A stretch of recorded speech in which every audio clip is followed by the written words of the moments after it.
Bir podshoh o'zining yurtini ikki buyuk ulamolaridan safarga olib chiqibdilar, shikorga chiqibdilar. Ikkalalariga ot berishni buyuribdi. Birlariga juda ham tez chopadigan ot beringlar, ikkinchisiga tez chopmaydigan yo'rg'a ot beringlar deb amr qilibdi. Podshoh chiqqanda tez ot mingan ulamo tezroq ketib qoptilar. Haligi yo'rg'alaydigan harakat qilsa ham ketmasdan podshohning oldida qopti. Podshoh oldidagi sekin ketayotgan olimga qarab, qarang endi, odob ham shunaqa bo'ladimi? Siz turgan bo'lsangiz, men turgan bo'lsam, bu kishi choptirib bizdan oldinga o'tib ketdi. Shu durustmi domla debdi. Haligi olim, taqsir, bu kishi atiq qilganlari yo'q.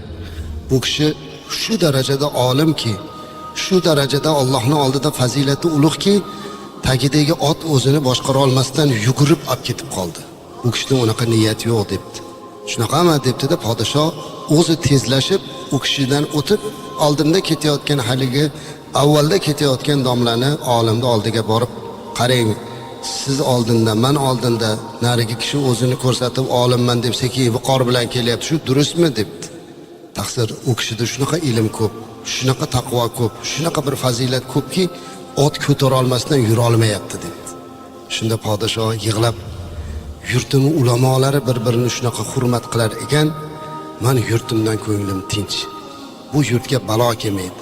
Bu yurtda baraka bo'ladi deb duo qilgan ekanlar.